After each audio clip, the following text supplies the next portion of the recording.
जय हिंद aspirants, welcome again to the YouTube channel of 1psc.com। तो इस बार हम लोग एडिटोरियल्स डिस्कस करने वाले हैं फ्रॉम 13th टू 15th जुलाई 2021। तो इसमें बहुत अच्छे एडिटोरियल्स हैं जो कि आपको एनालिसिस के साथ साथ फैक्ट्स भी प्रोवाइड करेंगे आपके आने वाले प्रीलिम्स 2021 में। ये एडिटोरियल्स बहुत ही इंपॉर्टेंट है यूपीएससी एग्ज़ाम के लिए, साथ ही स्टेट पीसीएस एग्ज़ाम के लिए, क्योंकि स्टेट जो पीसीएस बॉडीज़ हैं वो भी अपने जो एग्ज़ाम्स हैं वो यूपीएससी की लाइन पे ही कंडक्ट कर रहे हैं और स्पेशली ऐसे ही क्वेश्चन पूछ रहे हैं जो कि यूपीएससी पूछता है। तो आप इन एडिटोरियल्स को स्किप मत कीजिए, इसको आराम से देखिए। टाइम कोड्स हमने नीचे दिए हैं, आप जो एडिटोरियल स्किप करना चाहते हैं स्किप करके आप वही एडिटोरियल देखिए जो कि आपकी नॉलेज के लिए रेलेवेंट है, राइट। प्लस हमने 1psc.com पे एक subject specific test packages introduce किए गए हैं, जिससे कि हम लोग ये चाहते हैं कि आप कभी भी स्टैटिक सब्जेक्ट का जो एमसीक्यू है वो इनकरेक्ट मार्क ना करें। तो जैसे एंशिएंट और मेडिएवल इंडिया को लेके हमने एक टेस्ट पैकेज बनाया है, राइट। आर्ट एंड कल्चर को लेके हमने एक सेपरेट टेस्ट पैकेज बनाया है।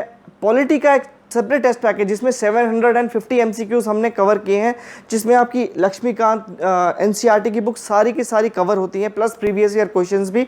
तो ऐसे जो टेस्ट पैकेजेस हैं वो डेफिनेटली आपको एक मौका देंगे कि आप सारे के सारे जो एमसीक्यूज हैं सब्जेक्ट से रिलेटेड वो आप कवर कर सकें।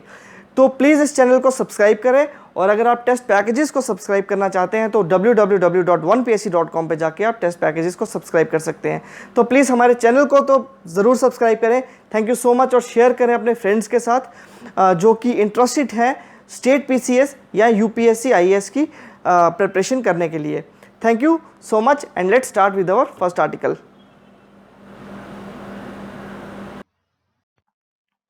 Now first important article is growth matters but income level matters more. तो इस इकोनॉमी के आर्टिकल में ग्रोथ और कि गवर्नमेंट के जो स्टिमुलस पैकेजेस हैं, जो गवर्नमेंट हमारी इकोनॉमी को रिवाइव करने के लिए पैकेजेस जो प्रोवाइड कर रही है वो सप्लाई साइड है, जबकि हमारी कंट्री में डिमांड साइड पैकेजेस के होने की ज्यादा जरूरत है, राइट। तो अगर हम इसका थीम और कंटेक्स्ट देखें तो इसमें यह लिखा है the magnitude of contraction in the economy and the policy responses towards it raises the question of growth prospects for the next year. India needs a sharp revival of demand. India में demand की जरूरत है for which higher per capita incomes are necessary. तो higher per capita incomes अगर ज्यादा होगी, अगर एक इंसान की इनकम ज्यादा होगी तो उसी वजह से उसकी डिमांड जो है वो बढ़ेगी। तो ये तरीका है जो हमारी इकोनॉमी को रिवाइव करेगा। तो गवर्नमेंट को जो अपनी सप्लाई साइड जो उनके स्टिमुलस पैकेजेस जो गवर्नमेंट प्रोवाइड कर रहा है उससे थोड़ा सा डाइवर्ट होके हमारी डिमांड साइड स्टिमुलस पैकेजेस पे ध्यान देना होगा, राइट। तो इसका बैकग्राउंड ये है the provision estimates of annual national income. Annual national income कौन रिलीज करता है? National statistics office. इसने ये कहा किया कि there is nothing encouraging the numbers. किसके नंबर्स? पर कैपिटा इनकम को बढ़ाने के नंबर, ठीक है। पर कैपिटा इनकम को बढ़ाने के नंबर, कोई भी उनमें बढ़ोतरी नहीं आई है। सिर्फ एग्रीकल्चर सेक्टर एक ऐसा है जो कि पॉजिटिव ग्रोथ शो कर रहा है, बाकी सारे सेक्टर्स यानी कि manufacturing, trade, construction, mining and employment shows negative growth. तो सिर्फ एक एग्रीकल्चर को छोड़ के बाकी सारे सेक्टर्स जो है वो नेगेटिव ग्रोथ शो कर रहे हैं, राइट। तो स्टैटिस्टिक्स इसमें हमने लिखा performance, okay. It shows that it is still remains as the vital sector of the economy specially at the time of crisis. तो मैन्युफैक्चरिंग सेक्टर क्यों है ग्रोथ, मैन्युफैक्चरिंग सेक्टर की ग्रोथ कम क्यों है? ड्यू टू लोकलाइज्ड लॉकडाउन, ठीक है। Localised lockdown होने की वजह से डिमांड जो है वो कम हो गई थी प्रोडक्ट्स की, उसकी वजह से हमारा जो मैन्युफैक्चरिंग सेक्टर है उसकी ग्रोथ भी रुक गई, ओके। तो ये कुछ डेटा है इससे रिलेटेड। तो राइजिंग अनएम्प्लॉयमेंट रेट एक बहुत बड़ा इशू आफ्टर पैंडेमिक जो कि है rising unemployment rate. According to the unemployment data released by the Centre for Monitoring Indian Economy, ये प्लीज ये ऐसे जो डेटा जो कौन सी रिपोर्ट या ऑर्गेनाइजेशन या इंस्टीट्यूट रिलीज करता है, प्लीज इसके नोट्स बना लें, ये बहुत इंपॉर्टेंट रहता है हमारे प्रीलिम्स के लिए, राइट। तो अनएम्प्लॉयमेंट डेटा जो रिलीज किया गया Centre for Monitoring Indian Economy, इसने ये कहा कि 15 million jobs were lost in May 2021। It is higher than 12.3 million in November 2016, the month of demonetisation. तो 15 मिलियन मतलब 1.5 करोड़ जॉब्स जो है वो मई 2021 में गई हैं। The job losses also brings out the high informality and vulnerability of labour in India. Labour migration की वजह से और ज्यादा जो कंडीशंस है लेबर की इंडिया में वो वल्नरेबल हो गई और इनफॉर्मल सेक्टर्स में और बढ़ोतरी आई। ठीक है, जब लेबर अपने वर्किंग प्लेस से अपने होम टाउन में माइग्रेट हुई, अपने होम टाउन से वर्किंग प्लेस पे माइग्रेट हुई, तो इनफॉर्मेलिटी बढ़ गई। ठीक है, इनफॉर्मल सेक्टर्स में जॉब्स जो है वो लोगों ने ज्यादा करना शुरू कर दी। ठीक है, तो जॉब्स जो है, total jobs lost during April में 17.2 million were of daily wages earners. तो हमें, जैसे मैंने आपको ये बताया कि it is known that unemployment and aggregate demand in the economy are related. Employment और एग्रीगेटेड डिमांड जो है इकोनॉमी वो रिलेटेड है। कैसे? अगर डिमांड बढ़ेगी तो मैन्युफैक्चरिंग सेक्टर भी बढ़ेगा। ठीक है, तो सप्लाई साइड बढ़ेगी तो एम्प्लॉयमेंट भी बढ़ेगी। तो पॉजिटिव कोरिलेशन है एम्प्लॉयमेंट में और एग्रीगेट डिमांड में। इसलिए इस आर्टिकल में बार बार फोकस किया गया है कि एग्रीगेट डिमांड, लोगों की डिमांड को ज्यादा बढ़ाया जाए। डिमांड कैसे बढ़ेगी? अगर गवर्नमेंट टैक्सिंग जो है, टैक्सिंग स्ट्रक्चर को चेंज करे, इनकम टैक्सेस कम कर दे, जीएसटी रेट्स कम कर दे, राइट, जो ट्रेडर्स हैं, जो बिजनेस मैन्युफैक्चरर्स हैं, उनके टैक्सिंग स्ट्रक्चर्स में बदलाव लाए, तो क्या होगा कि हमारी इनकम जो है लोगों की वो बढ़ेगी। अगर इनकम लोगों की बढ़ेगी तो उनके पास जो है फ्री फ्लो ऑफ मनी थोड़ी सी ज्यादा होगी, उनसे उनकी डिमांड बढ़ेगी। जब डिमांड आगे बढ़ेगी तो मैन्युफैक्चरिंग बढ़ेगी, जब मैन्युफैक्चरिंग बढ़ेगी तो एम्प्लॉयमेंट बढ़ेगी। तो ये इस आर्टिकल में लिखा गया है कि हमें सप्लाई साइड से ज्यादा हमें डिमांड साइड पे फोकस करना होगा। ठीक है, तो यहाँ पे लिखा है similarly there is a positive correlation between aggregate demand and output growth, जैसा कि मैंने आपको अभी बताया। Hence the prospects of growth revival in the next year look weak at the moment. क्यों? क्योंकि हमारी गवर्नमेंट सप्लाई साइड पे फोकस कर रही है। अगर हम डिमांड साइड पे फोकस नहीं कर रहे हैं तो अगले साल के जो प्रोस्पेक्ट्स हैं, अगले साल की जो ग्रोथ है वो भी वीक होती नजर आ रही है। तो इस पर्सपेक्टिव से हमें देखें तो ये एक टेंशन की बात है कि इंडिया जो है वो 25 मिलियन नॉन फॉर्म जॉब्स जो है वो लॉस कर बैठा है इस चक्कर में। फाइन, तो कैसे? जैसे अगर ग्रोथ कम है, अगर आउटपुट ग्रोथ कम है तो लो बिजनेस कॉन्फिडेंस है। ठीक है, तो business confidence index important, business confidence index from the survey by the industry body FICCI. तो आपने ये करना है कि बिजनेस कॉन्फिडेंस इंडेक्स कौन सी बॉडी रिलीज करती है? FICCI, right. फिक्की की फुल फॉर्म जो है वो कमेंट में लिखेंगे। तो इन्होंने ये कहा कि जो बिजनेस कॉन्फिडेंस इंडेक्स है वो डिक्लाइन हो गया 51.5 74.2 से 51.5 पे। तो कैसे? क्यों? क्योंकि हाउस होल्ड इनकम और लैक ऑफ सेविंग्स की वजह से। हाउस होल्ड इनकम कम है, सेविंग्स कम है, तो इसकी वजह से डिमांड कम है। ठीक है, this this in turn had impacted the business confidence. इसकी वजह से बिजनेस का कॉन्फिडेंस जो है वो गिर चुका है।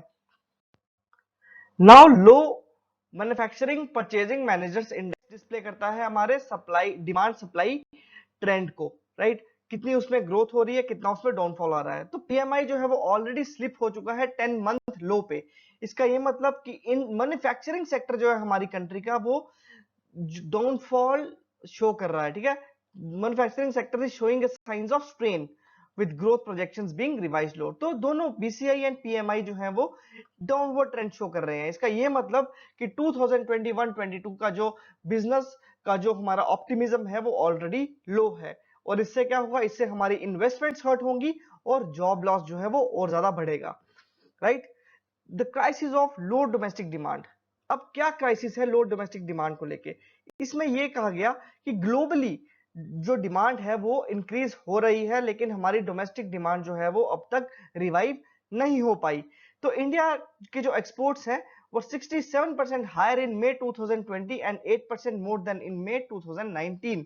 The combined increase in exports of April May in 2021 is 12%। तो जो हमारी एक्सपोर्ट्स हैं वो इंक्रीज हो रही हैं। इसका ये मतलब कि ग्लोबल डिमांड जो है वो बढ़ रही है, लेकिन हमारी डोमेस्टिक डिमांड जो है वो इंक्रीज नहीं हो रही। तो जब डोमेस्टिक डिमांड इंक्रीज नहीं हो रही तो हमारी कंट्री को हमारी कंट्री की जो इकोनॉमिक पॉलिसी है उसको फोकस करना चाहिए अपनी कंट्री की डिमांड इंक्रीज करने के लिए। ठीक है, तो पिछले साल से ही हमारी जो पॉलिसी है ये रिलाई कर रही है क्रेडिट ईजिंग, बैंकिंग द्वारा आसानी से लोन मिल जाए लोगों को, इस पे फोकस कर रही है। ठीक है, सप्लाई साइड मेजर्स पे फोकस कर रही है, मैन्युफैक्चरिंग पे फोकस कर रही है, लेकिन हमें डिमांड साइड पे फोकस करना है। तो इस आर्टिकल में यही लिखा है कि there has been less direct action by the government to support the vulnerable to alleviate their hardships. तो बहुत कम ऐसे एक्शंस हैं गवर्नमेंट के जो कि वल्नरेबल पॉपुलेशन को सपोर्ट करे so that they can alleviate their hardships.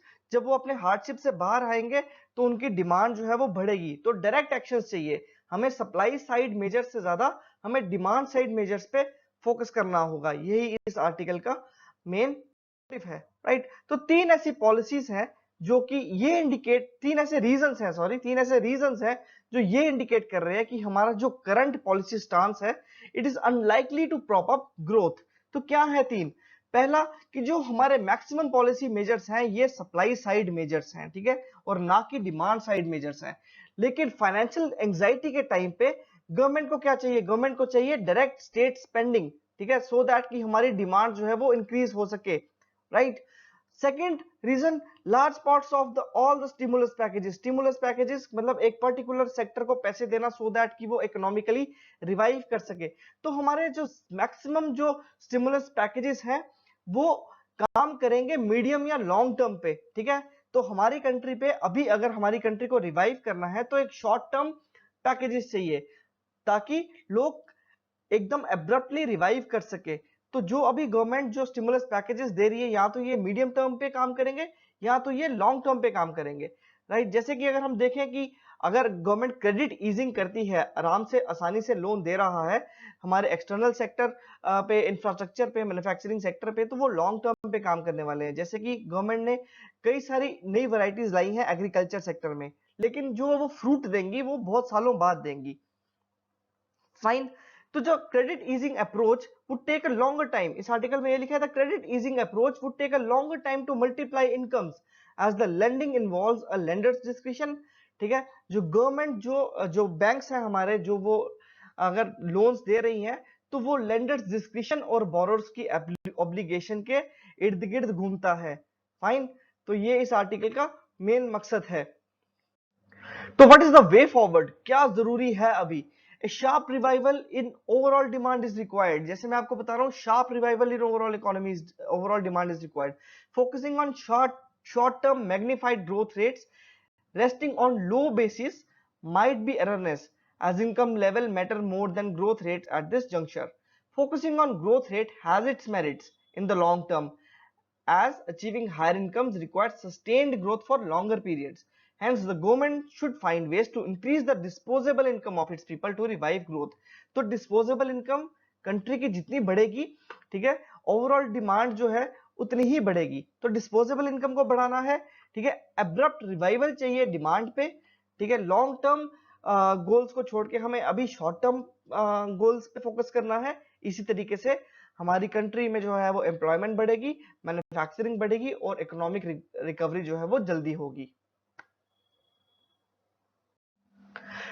Second important article, making welfare conditional is a stamp of coercion. ये आर्टिकल रिलेटेड है उत्तर प्रदेश की नई पॉपुलेशन पॉलिसी को लेके। तो उत्तर प्रदेश गवर्नमेंट ने ड्राफ्ट की अपनी नई पॉपुलेशन कंट्रोल लॉ, ठीक है, जिसने की इंपिंज किया, which has made a gross impinge on right to reproductive freedom. तो इसमें सुप्रीम कोर्ट का क्या स्टैंस था, सेंट्रल गवर्नमेंट का क्या स्टैंस है, हमारी इंटेलिजेंट एकेडमिशिया का क्या स्टांस है, ये हम लोग इसमें देखेंगे। तो बैकग्राउंड क्या है इस आर्टिकल का कि recently government of Uttar Pradesh released the population policy, ठीक है। The policy aims to bring the gross fertility rate, gross fertility rate मैंने आपको पिछली वीडियो में भी बताया था, तो आप इसका कमेंट में जरूर लिखेंगे कि ग्रॉस फर्टिलिटी रेट है क्या। तो उसने ये कहा गया कि पॉलिसी जो है वो ये इसलिए लाई गई कि स्टेट की जो ग्रॉस फर्टिलिटी रेट है जो कि अभी 2.7 है उसको हमने लाना है 2.1 पे बाय 2026, फाइन। तो इसीलिए जो उत्तर प्रदेश जो है वो अपना एक बिल लाया जिसका नाम है Uttar Pradesh population control stabilisation and welfare bill 2021। इसके अंदर क्या क्या नॉर्म्स हैं, ठीक है, ये इसके अंदर ये है कि ये बिल जो है इंसेंटिव्स प्रोवाइड करेगा उन फैमिलीज को जो कि टू चाइल्ड पॉलिसी पे अपने एडहेयर रहेंगी, जो कि टू चाइल्ड नॉर्म पे स्ट्रिक्ट रहेंगी, ठीक है। It also intends on disincentivising families that breach the norms from benefits and subsidies. अब डिसेंट्रलेटिंग का मतलब है डिप्राइव जो इस टू चाइल्ड नॉर्म को ब्रेक करेगा उसको deprive of a right from benefits and subsidies होगा, ठीक है। तो the bill states that the states ecological and economic resources are limited. उसने ये कहा कि स्टेट्स की इकोलॉजिकल और इकोनॉमिक रिसोर्सेज आर बहुत ही लिमिटेड है, इसलिए हमें पॉपुलेशन ग्रोथ जो जो है उसको रिस्ट्रिक्ट करना पड़ेगा, उसको रेगुलेट करना पड़ेगा, ठीक है।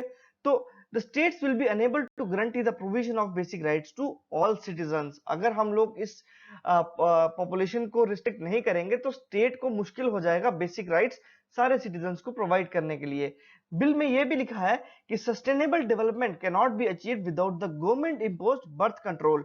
तो सस्टेनेबल डेवलपमेंट को अचीव करने के लिए, ठीक है, अपने इकोलॉजिकल और इकोनॉमिक रिसोर्सेज को एक जुडिशियली प्रोवाइड करने के लिए ये टू चाइल्ड नॉर्म जो है वो लाया गया। इससे इंसेंटिव्स क्या क्या मिलेंगे, जैसे कि दो इंक्रीमेंट कहा गया कि मिलेंगे ड्यूरिंग देयर सर्विस, ठीक है। पहला कि सब्सिडी मिलेगी to purchasing of a house, दूसरा मैटरनल पैटर्निटी लीव मिलेगी, सैलरी में अलाउंस, सैलरी एंड अलाउंसेस में बेनिफिट्स मिलेंगे, राइट। तो काफी सारे इंसेंटिव्स मिलेंगे उनको जो कि टू चाइल्ड नॉर्म पे अपने रिस्ट्रिक्ट रहेगा, ठीक है। Disincentives क्या है, punishments क्या है? A person who breaches the two-child norm will be debarred from securing the benefit of any government-sponsored welfare scheme. जो टू चाइल्ड नॉर्म पॉलिसी को ब्रेक करेगा उसको कोई भी गवर्नमेंट स्पॉन्सर्ड वेलफेयर स्कीम के बेनिफिट्स नहीं मिलेंगे और वो डिस्क्वालीफाई कर दिया जाएगा from applying to any state government job, ठीक है। तो existing government employees who fringe the rule will be denied the benefit of promotion. जो अप्लाइंग है उसको गवर्नमेंट जॉब पे अप्लाई करने का मौका जो है वो खत्म कर दिया जाएगा और जो एग्जिस्टिंग एम्प्लॉइज हैं उनको प्रमोशन नहीं मिलेगी। तो ये पनिशमेंट्स हैं जो कि उनको दी जाएगी जो कि टू चाइल्ड नॉर्म की पॉलिसी को ब्रेक करेंगे, right. Transgressing individuals will be prohibited from contesting elections to local authorities and bodies. Plus जो टू चाइल्ड नॉर्म पॉलिसी को ब्रेक करेगा वो कोई भी लोकल इलेक्शंस, लोकल अथॉरिटी की जो इलेक्शंस होती है उसमें भी पार्टिसिपेट नहीं कर पाएगा, कंटेस्ट जो है वो नहीं कर पाएगा, राइट। तो इसमें गवर्नमेंट, सेंट्रल गवर्नमेंट ने क्या कहा था लास्ट ईयर, सेंट्रल गवर्नमेंट ने इससे रिलेटेड एक स्टेटमेंट रिलीज की गई थी।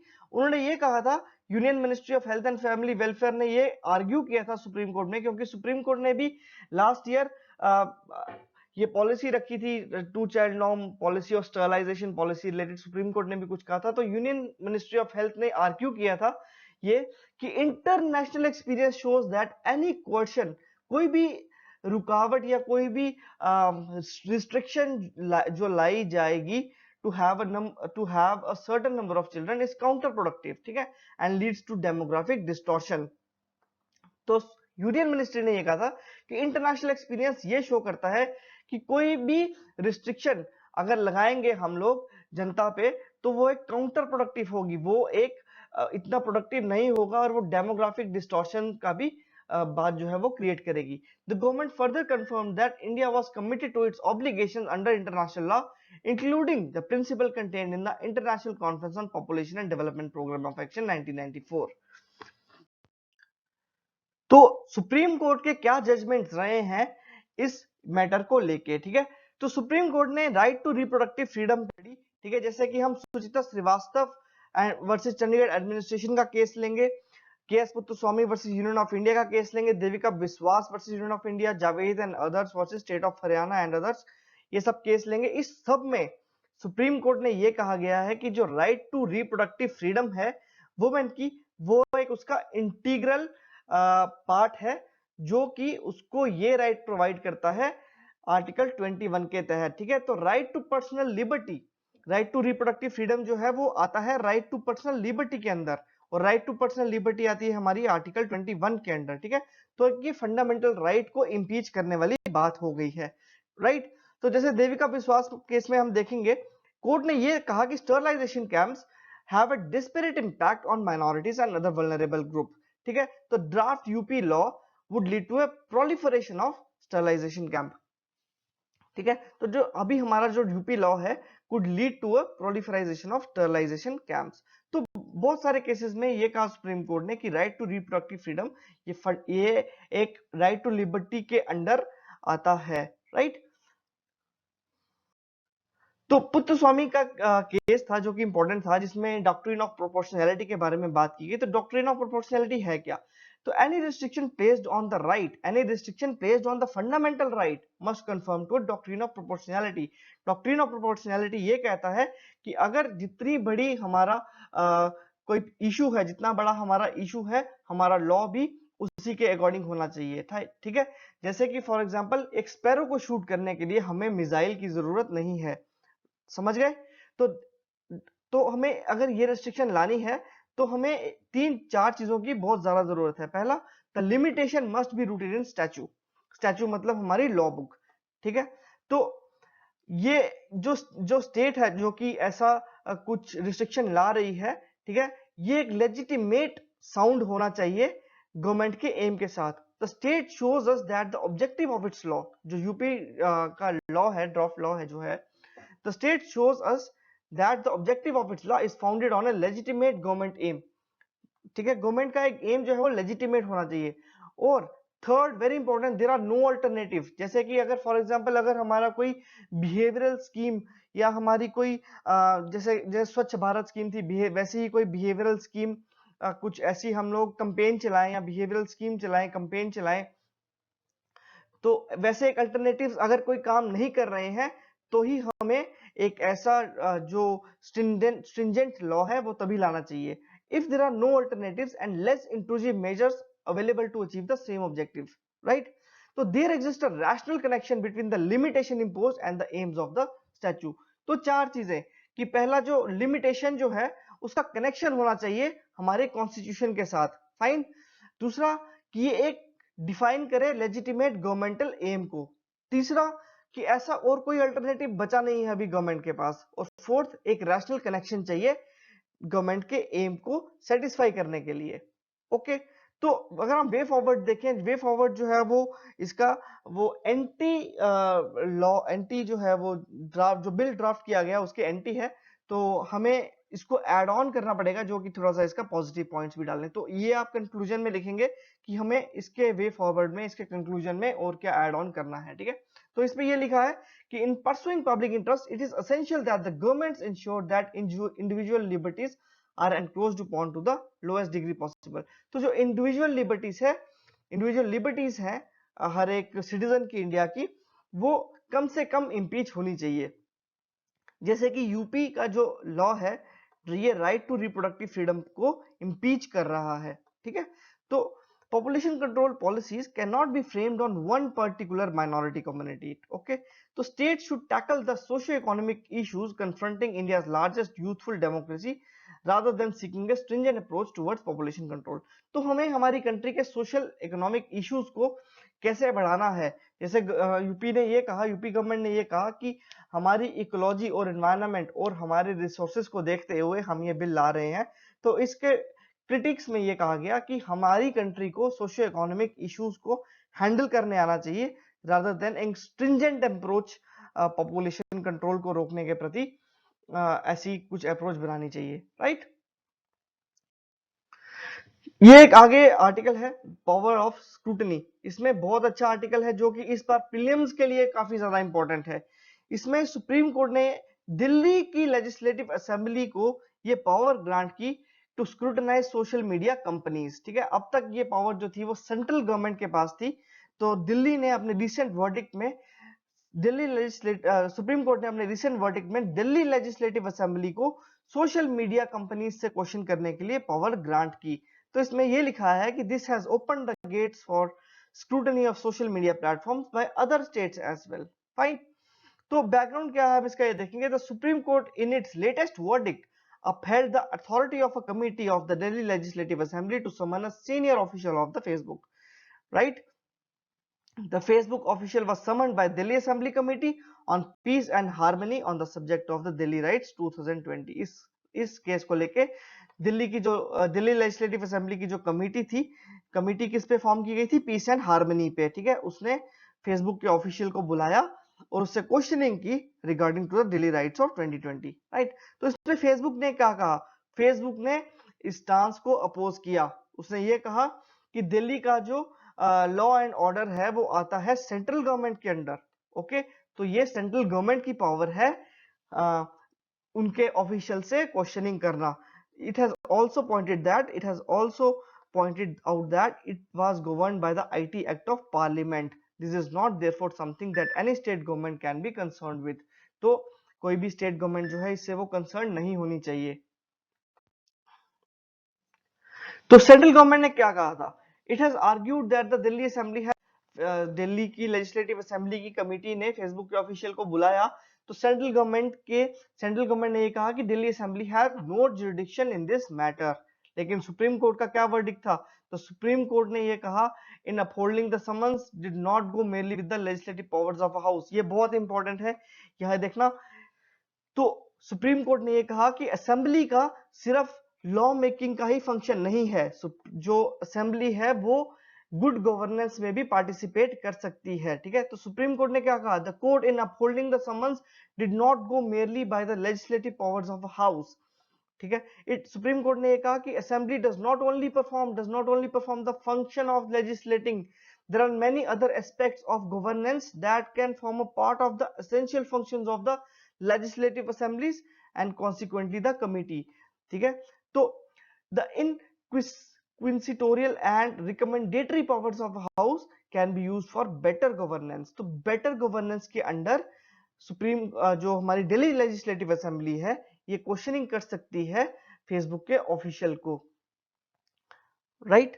तो जबकि सुप्रीम कोर्ट ने ये भी एक क्वेश्चन दिया था कमेटी को, from transgressing into any field reserve for the union government. तो सुप्रीम कोर्ट ने ये कहा था कि अपनी लिमिटेशन के अंडर रह के आप जो कमेटी जो है वो क्वेश्चनिंग कर सकती है फेसबुक के ऑफिशियल को या किसी भी ऑफिशियल को, for maintaining the better governance of the state. ठीक है, तो उसने सुप्रीम कोर्ट ने एक लेजिस्लेटिव असेंबली को एक रिकमेंडेटरी पावर दी, राइट।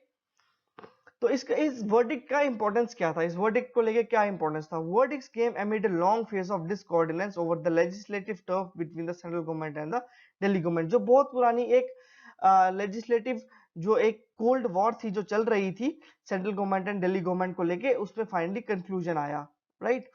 तो इसने रिकॉग्नाइज किया, जो न्यूएस्ट मतलब एक थिन लाइन इसने रिकॉग्नाइज की powers of state assemblies and central government in matters regulated by the act of the parliament. जो थिन लाइन थी उसको इसने क्लियर किया इस वर्डिक्ट ने। Okay, the verdict will help in avoiding a power tussle between the center and the Delhi government, thereby upholding federalism. It opens the gate for scrutiny of social media platforms by other states, which have more powers with respect to law and order other than Delhi. तो बाकी states के पास ज्यादा power है as compared to Delhi, ठीक है, when it comes to law and order। तो बाकी states भी अब क्वेश्चन कर सकती हैं बहुत ऐसी सोशल मीडिया प्लेटफॉर्म्स को, राइट, जो कि गवर्न करती है अंडर द आईटी एक्ट। तो अगर हम इसका कंक्लूजन देखेंगे, ये देखेंगे कि miss information on social media has had a direct impact on vast areas of subject matters which ultimately affect the governance of states। Okay, given the constraints of the powers of the Delhi Assembly vis-a-vis law and order and to its committees, ठीक है, its committees still could summon the responsible entities without encroaching upon the turf of the center। तो एक ये बहुत अच्छा decision था हमारे supreme Court का। Next important article, disable unconstitutional section 66A of the IT act 2000, जो कि अनकॉन्स्टिट्यूशनल डिक्लेयर कर दिया था सुप्रीम कोर्ट ने 6 साल पहले। आज भी इस सेक्शन के तहत कई सारे लोगों को सजा मिल रही है, कई सारे लोग पुलिस द्वारा बुक किए जा रहे हैं इस सेक्शन को लेके। तो section 66A of the IT act ये कहता था कि कोई भी इंसान जो कि ऐसी इंफॉर्मेशन पब्लिश कर रहा है ऑनलाइन, ऐसी इंफॉर्मेशन जो कि ग्रॉसली ऑफेंसिव है, कोई भी ऑफेंसिव इंफॉर्मेशन, पुलिस उसको जेल में डाल सकती है। ठीक है, तो सुप्रीम कोर्ट ने इसको अनकॉन्स्टिट्यूशनल डिक्लेयर किया था, लेकिन पीयूसीएल ने सुप्रीम कोर्ट के सामने जब ये कहा कि 1307 केसेस सिंस 2015 तक कई सारे केसेस जो हैं वो ऐसे हैं जो कि इस सेक्शन के तहत जो है वो बुक किए गए हैं, तो सुप्रीम कोर्ट को काफी ज्यादा शॉक लगा। Now sections declared unconstitutional means और इंटरव्यू को लेके, ठीक है, इवन प्रीलिम्स में भी क्वेश्चन कर सकते हैं कि कौन कौन से सेक्शंस हैं जो कि अनकॉन्स्टिट्यूशनल डिक्लेयर किए गए हैं कोर्ट ने। तो हम इसमें सबसे पहले पढ़ेंगे 66A of the IT act. तो सुप्रीम कोर्ट ने 2015 में सेक्शन 66 जो था आईटी एक्ट का, उसको अनकॉन्स्टिट्यूशनल डिक्लेयर किया था, राइट। तो section 66 A of the IT Act कहता क्या था, ठीक है, ये कहता था कि online posting of information considered as grossly offensive, a crime punishable by jail. तो कोर्ट ने ये कहा गया कि ये जो सेक्शन है ये वायलेट करता है हमारे आर्टिकल 19(1)(a) को कॉन्स्टिट्यूशन के। क्यों? क्योंकि ये सेक्शन 66 ए जो है ये एक ओपन एंडेड है, अनडिफाइंड है और आर्बिट्री है, ठीक है, इसकी कोई लिमिटेशंस डिफाइंड नहीं है। तो कोई भी पुलिस ऑफिसर जो है वो किसी भी इंसान को बुक कर सकता है, क्योंकि कॉन्स्टिट्यूशनली ये जो था वो डिफाइंड नहीं था। ओके, तो एक सेक्शन था 303 ऑफ आईपीसी, ये भी सुप्रीम कोर्ट ने अनकॉन्स्टिट्यूशनल डिक्लेयर किया था, और 377 ऑफ द आईपीसी ये भी सुप्रीम कोर्ट ने अनकॉन्स्टिट्यूशनल डिक्लेयर किया था।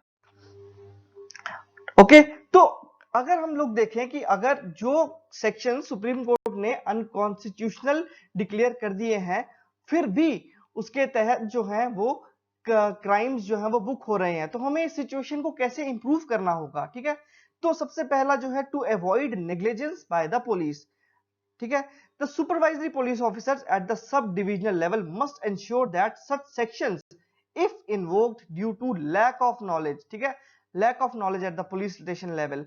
तो जो सुपरवाइजर्स हैं, पुलिस ऑफिसर्स हैं, जो सुपरवाइजरी पुलिस ऑफिसर्स हैं, उनको ये देखना चाहिए कि लैक ऑफ नॉलेज की वजह से अगर कोई ऐसा जो केस है बुक किया जाता है तो उसको सबसे जल्दी रिमूव कर दिया जाए, ठीक है। जो एसएसपीस हैं इनको रिस्पॉन्सिबिलिटी लेनी चाहिए कि वो एक करेक्टिव एक्शन की जो पॉलिसी है उसको अडॉप्ट करें, और अपने जितने भी एसएचओस हैं, ठीक है, स्टेशन हेड ऑफिसर्स हैं अपने एक डिस्ट्रिक्ट के, उनको इंस्ट्रक्ट करें कि ऐसे जो क्रिमिनल केसेस हैं उनको फाइल ना किया जाए। ओके, तो actions can also be initiated under the new section 166A of the IPC, which provides for punishment for up to 2 years for disobeying directions under the law.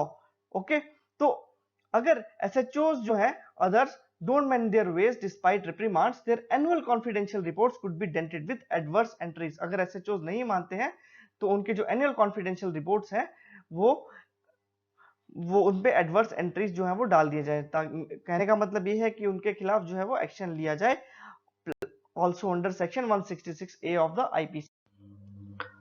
अब second क्या है, to avoid registration of offences, ठीक है, educate करना चाहिए, ठीक है, सभी रैंक के उनके बेसिक ट्रेनिंग इंस्टीट्यूट्स पे, राइट, सो दैट कि वो ऐसे ऑफेंसेस को रजिस्टर ना करें जो कि सुप्रीम कोर्ट ने अनकॉन्स्टिट्यूशनल डिक्लेयर कर दिए हैं, ठीक है। और उनकी ट्रेनिंग इंस्टीट्यूट्स में जितना भी वो पढ़ाई कर रहे हैं उनमें ब्रैकेट्स में ये हर प्रोविजन के आगे ये मेंशन कर देना चाहिए कि ये आर्टिकल जो है वो स्टक डाउन कर दिया गया है, सो दैट कि एफआईआर उन सेक्शन के प्रति जो है वो रजिस्टर ना हो, राइट। तो एक crime and criminal tracking network system है जहां पे कई सारे जो स्टेट्स हैं वो रियल टाइम पे इंफॉर्मेशन एफआईआर के रजिस्टर करती हैं, और कोई स्टेट्स जो है वो ऑफलाइन मोड पे रजिस्टर करती हैं, ठीक है।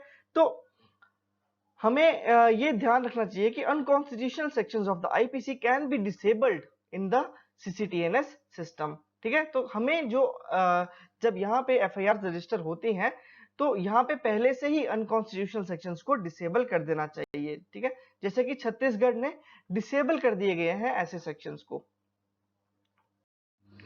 तो कंक्लूजन क्या है, the police must ensure that no FIR is registered under unconstitutional sections and no one is harassed for the negligent actions of the SHOs. Fine, now an important article related to delimitation, right.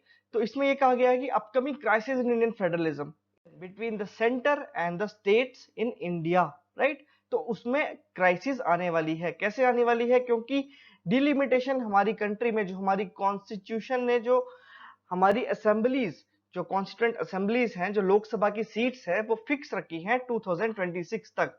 तो 2026 के बाद जो हमारी लोकसभा की seats हैं उसमें बदलाव आएगा, राइट, यानी कि हमारी लोकसभा में बदलाव आएगा। उससे क्या होगा कि स्टेट्स की जो रिप्रेजेंटेशन है हमारी लोकसभा में वो चेंज हो जाएगी, राइट। तो उससे क्या होगा कि जो सेंटर और स्टेट्स के बीच में जो रिलेशंस है वो भी चेंज हो जाएंगे। तो इसका थीम यही है, the Indian constitution may face an unprecedented crisis in 2026 when there will be a dramatic change in the composition of the Lok Sabha, right. The freeze on the Lok Sabha seats would be removed after 2026. The center should therefore take appropriate steps so that states which have managed to control their population are not punished politically. कैसे? देखो, जिस states की population ज्यादा होगी उस states की representation जो है वो ज्यादा होगी पार्लियामेंट में, ठीक है। तो जो स्टेट्स जिन्होंने अपनी पॉपुलेशन कंट्रोल पे मेजर्स लगाए हैं, ऑफ कोर्स उनकी जो रिप्रेजेंटेशन है वो कम होगी पार्लियामेंट में। तो ऑथर ने ये कहा कि स्टेट्स जिन्होंने अपने पॉपुलेशन पे कंट्रोल किया उनको पॉलिटिकली पनिश नहीं किया जाना चाहिए। जैसे फॉर एग्जांपल अगर कोई नॉर्थ ईस्ट की स्टेट है, उसकी पॉलिटिकल रिप्रेजेंटेशन बहुत कम है पार्लियामेंट में, ठीक है, और उत्तर प्रदेश, बिहार जिनकी पॉलिटिकल रिप्रेजेंटेशन बहुत ज्यादा है पार्लियामेंट में, तो उनके बीच में ज्यादा भेदभाव नहीं देना चाहिए, ठीक है।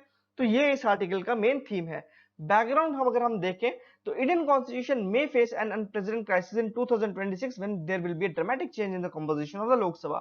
Since 1976, seats in the Lok Sabha have reflected in the 1971 consensus. अब तक 1971 सेंसस को लेके ही सीट्स जो थी वो फिक्स थी हमारे पार्लियामेंट को लेके, राइट। इसका रीजन क्या था?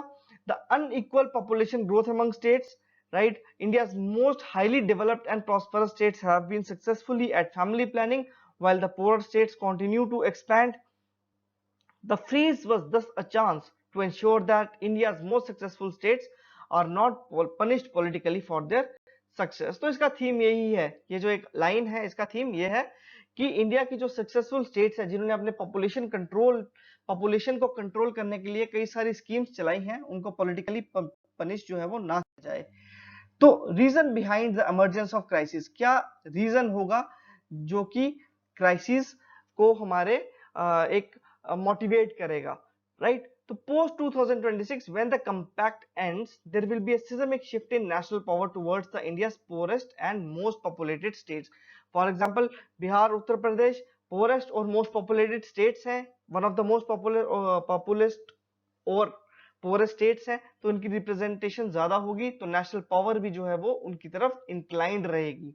This would generate much resentment among the states that will lose political and economic power and influence. This calls for realignment in the balance between the democratic principles and the federal principle in the Indian Constitution. ठीक है, तो हमें एक realignment चाहिए जो कि balance कर सके democratic principle and the federal principle in the Indian constitution. अब इंडियन फेडरलिज्म के बारे में तो आपको पता ही है, हम इसके बारे में डिस्कस नहीं करेंगे। तो कैसे एक बैलेंस मेंटेन करना पड़ेगा based on the democratic principles and the federal structure of Indian polity, right? An inherent contradiction between the principles of democracy and federalism arises when federal units are unequal population based on the population and economics. ठीक है, जब हमारे federal units unequal होते हैं, for example किसी states की political representation कम है, किसी स्टेट्स की पॉलिटिकल रिप्रेजेंटेशन ज्यादा है, उसको हम करेंगे कि unequal federal representation based on the population and economics. But in a democratic setup, all citizens are equal and thus entitled to equal representation in governance, right? हमें equal representation चाहिए governance को लेके, but this would imply that bigger states are likely to dominate the national conversation over smaller states. अगर बड़ी states की representation ज्यादा रहेगी तो वो डोमिनेट करेंगे पार्लियामेंट में as compare to the smaller states. तो स्मॉल स्टेट्स को ये डर लगता है कि उनको इकोनॉमिकली स्मॉलर शेयर दिया जाएगा, ठीक है, और उनकी जो रिप्रेजेंटेशन है, उनका जो रिप्रेजेंटेशन है, उनका जो इफेक्ट है पार्लियामेंट में और उनका जो इफेक्ट है नेशनल इश्यूज को लेके वो काफी कम रहेगा as compare to the bigger states, right. तो इसलिए हमें फेडरल स्ट्रक्चर को मेंटेन करने के लिए हमें हमारे रीअलाइनमेंट की जरूरत है। सो दस federal democracies have incorporated into their governing structures various kinds of compromises to ensure a balance between democratic principles and federal ones. तो ये काफी अच्छी लाइंस हैं, ये आप अपने मेंस में लिख सकते हैं। तो इसमें एग्जांपल लिया अमेरिकन कॉन्स्टिट्यूशन को लेके, तो अमेरिकन कॉन्स्टिट्यूशन ने कैसे अपने फेडरलिज्म को प्रोटेक्ट किया गया है, राइट। तो national powers over the states are limited, जो नेशनल पावर है स्टेट्स के ऊपर वो काफी लिमिटेड हैं, ठीक है। काफी अच्छा बैलेंस किया है उन्होंने अपने स्टेट्स और यूनियन लिस्ट को लेके, right. Each state regardless of size has 2 seats in the senate, ये काफी अच्छा है, ठीक है। हमारे यहाँ पे पॉपुलेशन वाइज होता है, यहाँ पे 2 सीट्स हैं सेनेट में, giving smaller states and outside role in national governance. तो इक्वल इंपॉर्टेंस और इक्वल रिप्रेजेंटेशन दी गई है स्मॉलर और लार्जर स्टेट्स को। Presidents are elected by electoral votes, which means that they must win states rather than the total national population, right? तो उनको states को जीतना है rather than the total national population। हमारी कंट्री में first post the post system जो है वो होता है both for Lok Sabha and for state assemblies, लेकिन यहाँ पे जो president है वो choose किए जाते हैं by electoral votes। This slave owning states which do not confer citizenship on slaves were allowed to count the slaves for the purpose of representations, right? So in order to alleviate the fear of less populous states, what needs to be done?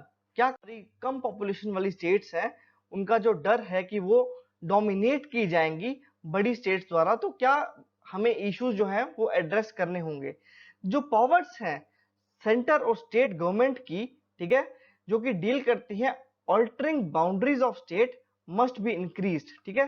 तो काफी ज्यादा strict laws बनाने पड़ेंगे। अभी तो simple majority से जो है वो बाउंड्रीज ऑल्टर हो जाती हैं स्टेट्स की, लेकिन इनकी जो पावर्स हैं स्टेट की और सेंटर की dealing with altering of boundaries, ठीक है, इनको हमें इंक्रीज करना होगा, right. The rule and composition of the Rajya Sabha जो कि अपर हाउस है उसको एक्सपैंड करना होगा, ठीक है ना। This would allow smaller states a kind of brake over national majoritarian politics that adversely impact them. Financial redistribution between the states must require the consent of all or nearly all states, ठीक है। तो constitutional change लाना पड़ेगा financial redistribution को लेके। Financial commission जो India की है उसमें चेंज लाना पड़ेगा, ठीक है। जो फाइनेंशियल शेयर्स हैं उसमें चेंज लाना पड़ेगा, सो दैट कि जो छोटी स्टेट्स हैं उनको भी इक्वली शेयर जो है वो मिल सके। तो इसका अगर हम वे फॉरवर्ड देखें, इसमें ये लिखा है कि हमें री इमेजिन करना पड़ेगा हमारे नेशनल इंटीग्रिटी को लेके, राइट। तो इसमें ये कहा गया कि अनदर फ्रीज, एक अगर 2026 के बाद अगर एक और फ्रीज लगा दिया गया तो वो हमारे डेमोक्रेटिक सेटअप को काफी ज्यादा हर्ट कर सकता है, राइट। नेक्स्ट आर्टिकल जो बात कर रहा है कि framing the legislation for getting the transparency, इसमें discussion to framing IT laws, IT guidelines in India, ठीक है। तो इसकी अगर हम बैकग्राउंड देखें तो जैसे cable television network amendment bill आया था जो रेगुलेट करना चाहता था सारे केबल ऑपरेटर्स इंडिया के, ये 2002 में आया, but it was not a perfect act. फिर जितने भी स्टेक होल्डर्स थे उनके साथ बातचीत करके उसमें अमेंडमेंट्स लाई गई। तो ये आर्टिकल यही कह रहा है कि हमें कोई भी गाइडलाइंस लाने से पहले, कोई भी लेजिस्लेशन लाने से पहले, कोई भी अमेंडमेंट लाने से पहले हमें डिस्कशंस करना जरूरी है सभी स्टेक होल्डर्स के साथ, सो दैट कि उस अमेंडमेंट में ट्रांसपेरेंसी आ सके। ओके, तो डिजिटल मीडिया को क्या जरूरत है रेगुलेट करने की? सबसे पहले जरूरत है कि we have a lack of data. Former ministry of information and broadcasting minister, उन्होंने ये कहा था कि we do not have official number of OTT platforms and users in the country, right. अब ओटीटी प्लेटफॉर्म्स क्या होते हैं, अब इसकी डेफिनेशन जो है वो हमें कमेंट में लिख के बताएंगे, फाइन।